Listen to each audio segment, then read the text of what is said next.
الذين اصطفى أما بعد فأعوذ بالله من الشيطان الرجيم بسم الله الرحمن الرحيم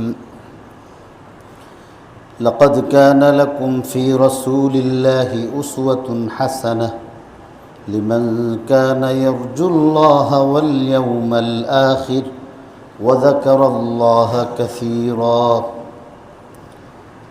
صدق الله مولانا العظيم وصدق رسوله النبي الأمي الكريم ونحن على ذلك لمن الشاهدين والشاكرين والحمد لله رب العالمين মুআজ্জাজ ও মুহতারাম মুসল্লিয়ান কিরাম,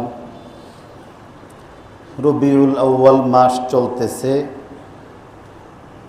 আমরা এই মাসের শেষ দিকে পৌঁছে গেছি। এই পবিত্র মাসেই রসূল করিম সাল্লাল্লাহু আলাইহি ওয়াসাল্লাম পৃথিবীতে আগমন করেছিলেন এবং এই মাসেই বিদায় নিয়েছিলেন। রসূল করিম সাল্লাল্লাহু আলাইহি ওয়াসাল্লামের এই বিদায়ের প্রস্তুতি রবিউল আউয়াল মাস আসার বেশ কয়েক মাস আগ থেকেই আরম্ভ হয়েছিল। বিদায় হজ্জের ময়দানে,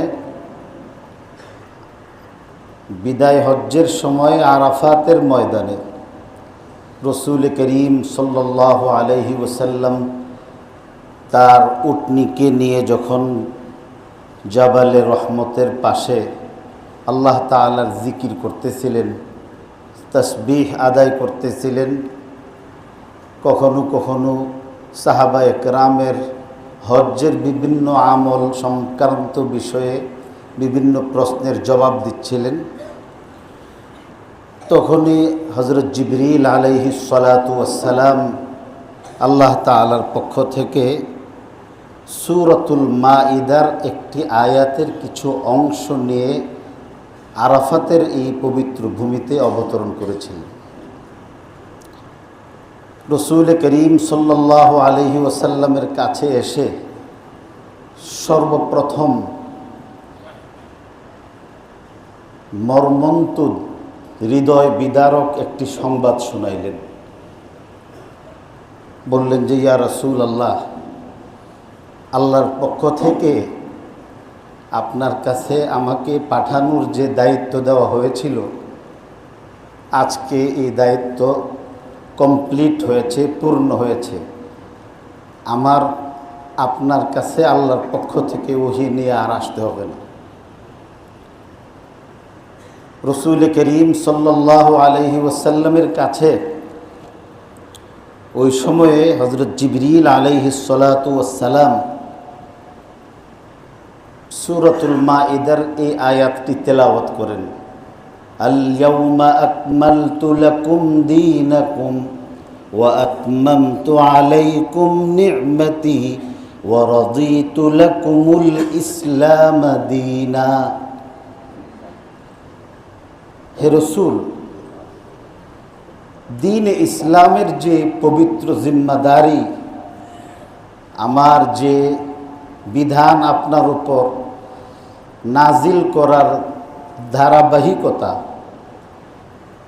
গারে হেরা থেকে আরম্ভ হয়েছিল, আজকের আরাফাতের এই পবিত্র পূর্ণ ভূমিতে সেই দ্বীন ইসলামকে আমি পূর্ণ করে দিলাম। ওয়া আতমামতু আলাইকুম নি'মাতি, আর তোমাদের উপর আমি আল্লাহর পক্ষ থেকে দেওয়া সমস্ত নেয়ামতকে আমি সম্পূর্ণ করে দিলাম। আর এখন থেকে ধর্ম হিসাবে কেবল আমি তোমাদের জন্যে ইসলাম ধর্মকেই মনোনীত করলাম। এই তিনটা কথা বিশিষ্ট আয়াতের একটা অংশ, এটা পুরা আয়াত না। এই আয়াত নাজিল করার পরেই হযরত জিবরিল আলাইহিস সালাতু ওয়াস সালাম রসূল করিম সাল্লাল্লাহু আলাইহি ওয়াসাল্লাম এর কাছ থেকে বিদায় নিয়েছেন।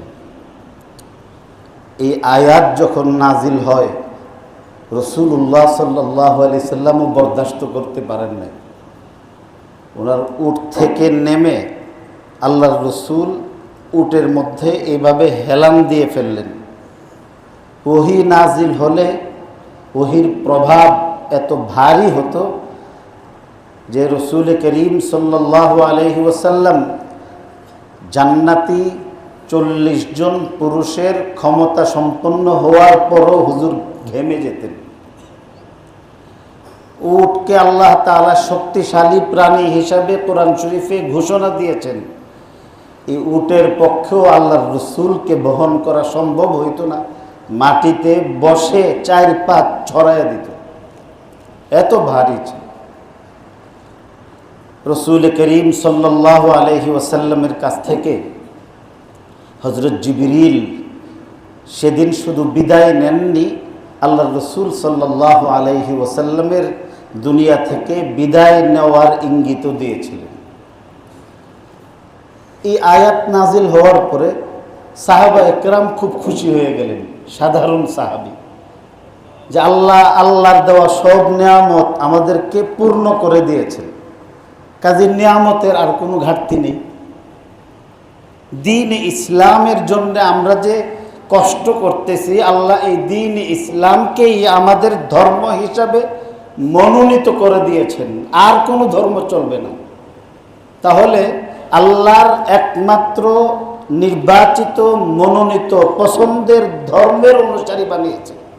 সাহাবা একরাম খুব খুশি এবং আল্লাহর নিয়ামতের শুকরিয়া শুকরগুজারি আদায় করতেছেন।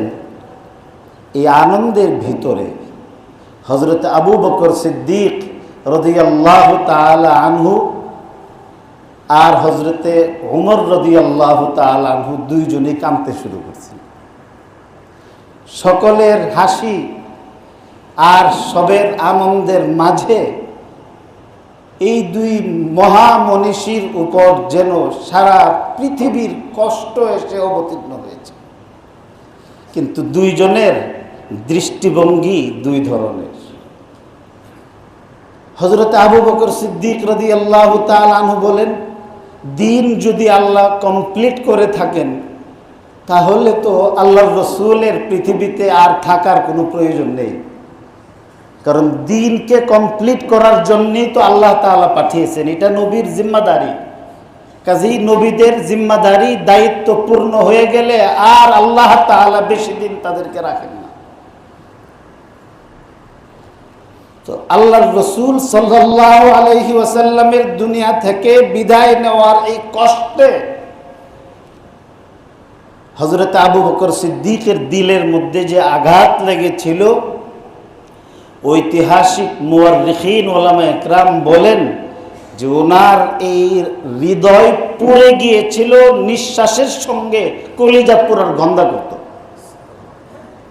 রান্না বান্না করতে গেলে চুলার মধ্যে অনেক সময় তরকারি লাগিয়ে গেলে একটা পুরা গন্ধ আসে।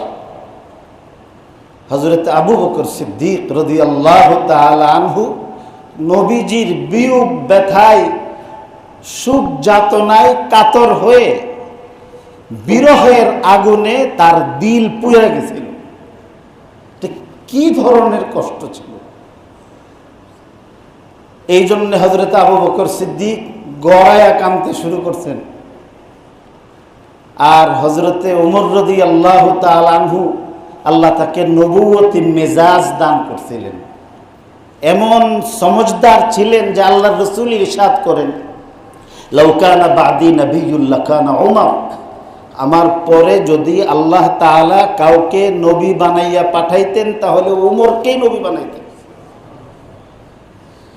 কোরআন শরীফের অন্তত 10 থেকে 18টি আয়াত নাজেল হওয়ার পূর্বে আল্লাহর রসুলের পরামর্শ চাওয়ার পরিপ্রেক্ষিতে নবীজিকে তিনি যেই শব্দে পরামর্শ দিয়েছেন, পরবর্তীতে হযরত উমরের এই পরামর্শকে সমর্থন করে আল্লাহ তাআলার কোরআন শরীফ হুবহু সেই শব্দে আয়াত নাযিল হয়েছে। হযরত আয়েশা সম্পর্কে জিজ্ঞাসা করছেন, ওনার পবিত্রতা সম্পর্কে। হযরত উমর রাদিয়াল্লাহু তাআলা আনহু বলেছিলেন যে আয়েশা তো সেই পবিত্র নারী যাকে আল্লাহ তাআলা আপনার জন্য পছন্দ করে আরো সে আপনার বিবাহ করাই দিছে। কাজে তার পবিত্রতা সম্পর্কে আবার প্রশ্নের কি? সুবহানাকা হাযা বুহতানুন আযীম। যারা আম্মা জান হযরত আয়েশার চরিত্র নিয়ে কথা বলেছে এরাই কুলাঙ্গার। তার চরিত্রের মধ্যে সমস্যা আছে, পয়দার মধ্যে সমস্যা আছে। উলামা ইকরাম নিয়ে অনেকে কথা বলে না, পণ্ডিত কিতাবে লিখেছে যারা উলামা ইকরামকে আলেম হিসাবে ঘৃণা করে এদের ঈমান চলে যায়। লেখা রেখেন বউ তালাক হয়, বউ তার বউ যদি আলেমের গালি না দেয় সেই ইমানদার। আর যে পুরুষে আলেমকে আলেম হিসাবে আলেম হওয়ার কারণে অবজ্ঞা করছে, ঘৃণা করছে, তার ঈমান চলে যায়। তো বেঈমানের সঙ্গে ইমানদার মহিলার বিবাহ থাকে না। ফকিহুন নফস হযরত মাওলানা রশিদ আহমদ গঙ্গুহি রহমতুল্লাহ আলাইহি চ্যালেঞ্জ দিয়ে বলছেন যে ভাই, তোমাদের যদি কারোর সন্দেহ থাকে আলেম বিদ্বেষী লোকদের মরার পরে কি অবস্থা হয়েছে, এমন একটা লোকের কবরে আমারে নিয়ে যাইও, আমি কবর খুললা দেখামু আল্লাহ কিভাবে তার চেহারাকে কেবলার দিক থেকে ফিরাইয়া পূব দিকে তার মুখ করে দিছে। তো সহজ জিনিস না। এক শয়তানে কইল আমি তো আলেমদের দোয়া করে আমিন কই না কোনো সময়। এক শয়তানে বলছে আমি আলেমদের দোয়ার পরে আমি আমিন বলি না। আর এক লোকে বলছে আলেমদের বিবিদেরকে সম্বোধন করে সাল নাই কুত্তার বাঘা বলে নাম। আলেম, এই আলেমদের সন্তান আপনারা পেটে নেবেন না। আর আলেমদের সন্তান পেটে নেবে কেমনে? তোর তো ফয়দার মধ্যেই সমস্যা। যদি তার জন্মের মধ্যে দোষ না থাকে তাহলে নবীর ওয়ারিসদের বিরোধিতা করতে পারে না। তো হযরত উমর রাদিয়াল্লাহু তাআলা আনহু সেদিন নবীজিকে সান্ত্বনা দিয়ে বলছিলেন আল্লাহ তাআলা তার সর্বশ্রেষ্ঠ নবীর জন্য পৃথিবীর সর্বশ্রেষ্ঠ নারীকে পছন্দ করছেন। আয়েশার মতো কোনো নারী হইতে পারে না। কাজে যারা বলতেছে এটা ডাহা অপভাব, আল্লাহ তাআলা যার বিবাহ আরশে পরাইয়া দিয়ে আল্লাহ রাসূলকে সান্ত্বনা দিয়েছেন, সুসংবাদ শুনিয়েছেন, এই সমস্ত ব্যক্তিদের কথায় আমাদের কান দেওয়া যাবে না। সুবহানাকা হাযা বুহতানুন আযীম, সূরাতুন নূরের মধ্যে এই শব্দটাই উনি বলছেন এবং পরে আল্লাহ আয়াত নাযিল করছেন। তো শরঈ মেজাজের সঙ্গে আল্লাহ তাআলা হযরত উমরের মেজাজ মিলাই দিয়েছিলেন। হযরত উমর রাদিয়াল্লাহু তাআলা আনহু কাঁদতেছেন। কেন কাঁদতেছেন? নবীজি দুনিয়া থেকে বিদায় নেবেন, আবু বকর রাদিয়াল্লাহু তাআলা কষ্ট আছে, উমরের কষ্ট নাই, কষ্ট আছে, কিন্তু নবীজি এই যে কষ্ট করছেন, তায়েফের জমিনে গেছেন, তার সারা শরীর ক্ষত বিক্ষত করেছে। উহুদের ময়দানে রাসূলুল্লাহ সাল্লাল্লাহু আলাইহি সাল্লামের দান শহীদ করছে, মাথা ফেটে গেছে, হেলমেট ভেঙে গেছে, পেটের মধ্যে পাথর বাঁধছে। জীবনে কোনো একদিন পেট ভরে আনন্দ করে খাদ্য গ্রহণ করেন নাই। রাসূল করিম সাল্লাল্লাহু আলাইহি সাল্লামের এই সাহাবী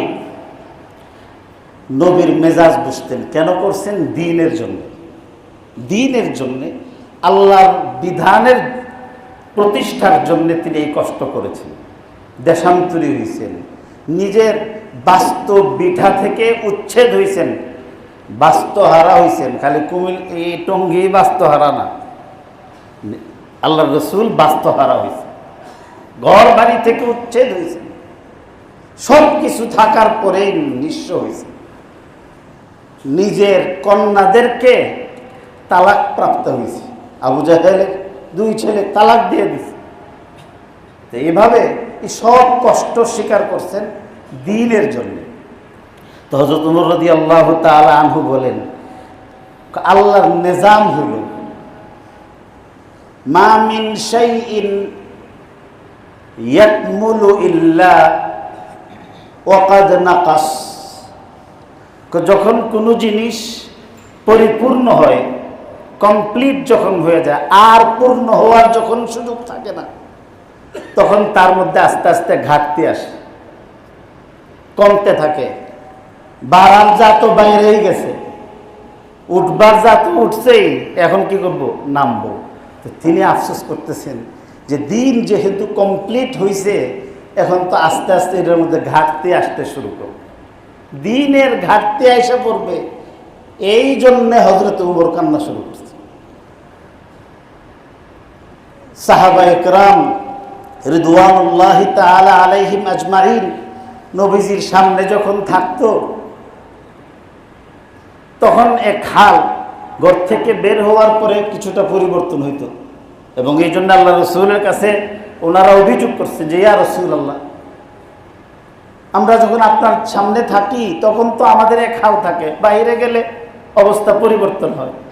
তা আল্লাহ রাসূল ফরমান যে শুনো, আমার সামনে থাকা অবস্থায় তোমাদের দিলের যে কাইফিয়ত থাকে, হাদিসে বলছে যে কান্না রা'য়া আইনিন ফাইদা আফাসনাল আজওয়াজ ওয়াল আহল নাসিনা কাসীরান। আমরা যখন আপনার কাছে থাকি তখন মনে হয় জান্নাত চাক্ষুষ দেখতেছি, জাহান্নাম চাক্ষুষ দেখতেছি। বাইরে যাওয়ার পরে বউ বাচ্চা সহায় সম্পত্তির সঙ্গে যখন দুনিয়াদারির সাথে আমরা যুক্ত হই, তখন অনেক কিছুই ভুলে যাই। আল্লাহ রাসূল ফরমান, যদি আমার সামনে থাকা অবস্থায় তোমাদের যে হালাত হয়, এই হালাত বিদ্যমান থাকতো, তাহলে রহমতের ফেরেশতারা আর আড়ালে থাকতো না, রাস্তার মধ্যে নেমে নেমে দলে দলে তোমাদের সঙ্গে মুসাফাহা করতেছে। তো এইভাবে আস্তে আস্তে আস্তে আস্তে আজকে দেখেন দ্বীনের কি হাল হয়েছে। রাসূল করিম সাল্লাল্লাহু আলাইহি সাল্লামের এরপরে তো মদিনা শরীফ গেলেন, সাহাবায়ে কেরামকে যুক্ত করলেন, এবং রাসূল করিম সাল্লাল্লাহু আলাইহি সাল্লাম ওসিয়ত করলেন কে আল্লাহ রসুলকে ইন্তেকালের পরে গোসল দিবে, পানি কে ডালবে, কাফন কিভাবে দিবে, ইন্তেকালের পরে কই রাখবে, এই সব কিছু আল্লাহ রসুল বলে দিয়েছেন। হযরত আনাস ইবনে মালিক রাদিয়াল্লাহু তাআলা আনহু রাসূল করিম সাল্লাল্লাহু আলাইহি ওয়াসাল্লামের খাদেম, তিনি বলেন, হযরতে আজরাইল আলাইহিস সালাতু ওয়াস সালাম যখন নবীজির জান কবজ শুরু করছে, তো চেহারার মধ্যে সাকরাতুল মউত, মৃত্যু যন্ত্রণার একটা ছাপ ফুটে উঠছে। হযরত জিবরিল পাশে দাঁড়িয়ে আছেন। মোহাব্বত, আমরা কত মোহাব্বত করি, আরো বেশি মোহাব্বত। হযরত জিবরিল চেহারা ফিরে এনেছেন। এই জান যখন আল্লাহ রসুলের সিনার মধ্যে চলে আসছে, তখন আস্তে আস্তে আল্লাহ রসুল বিড়বিড় করে একটা কথা বলতেছিলেন, ওয়ামা বারিহা ইয়াযকুর হাত্তা তাওয়াফাহু আল্লাহু সুবহানাহু ওয়া তাআলা। আস্তে আস্তে বলতেছেন। হযরতে আনাস রাদিয়াল্লাহু তাআলা বলেন যে খুব গভীরভাবে চিন্তা করে আমরা শুনতে পেয়েছি যে আল্লাহ রাসূল বলতেছেন, আস-সালাহ আস-সালাহ ওয়া মা মালাকাত আইমানুকুম, যে নামাজের প্রতি খেয়াল রেখো, নামাজের প্রতি খেয়াল রাখবে, আর তোমাদের অধীনস্থ দাস দাসী, চাকর বাকর, গোলাম বান্দি, ছেলে মেয়ে, এদের প্রতি একটু লক্ষ্য রাখবে। বাপে নিজে না চললা ছেলে মেয়েরে যেভাবে খুশি ছাইরা দিয়া হুজুরের কাছে দোয়া চাইলে এই ছেলে পথে কেমনে আসবে। নবীজির হযরত আনাস বলেন যে এই অবস্থায় তিনি এই কথা বলতে বলতে তারপরে বলছেন, আল্লাহুম্মা আর রফিক আল আলা, ইশারা করছেন, দুনিয়া থেকে বিদায় নিছেন। হযরত আলী রাদিয়াল্লাহু তাআলা আনহু বর্ণনা করেন যে হুজুর সাল্লাল্লাহু আলাইহি সাল্লামের কথা যখন ক্ষীণ হয়ে গেল, তখন আমি কান লাগিয়ে শুনেছি আল্লাহর রসুল তখন বলতেছিলেন যে উম্মতি উম্মতি, আল্লাহ আমার উম্মতরে মাফ করে দেন।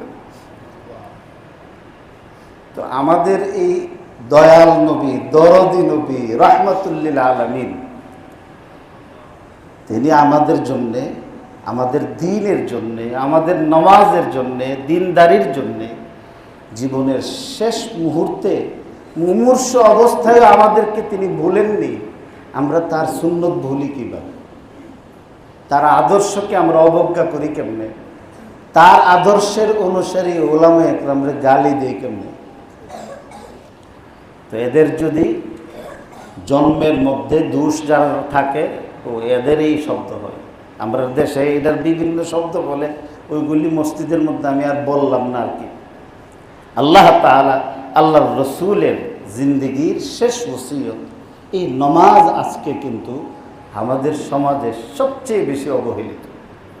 নমাজ যদি ঠিক হয় সব ঠিক হবে, নমাজ যদি বেঠিক হয় তো একটা মানুষের শুধু দুনিয়াই নষ্ট হয় না, আখিরাতও নষ্ট হয়। আল্লাহ তাআলা নবীজির আগমন বিদায়ের এই পবিত্র মাসে তার জিন্দেগির শেষ ওসিয়ত আমাকে দিয়ে, আপনাকে দিয়ে পুরোপুরিভাবে হেফাজত করার আল্লাহ তাআলা তৌফিক দান করুন।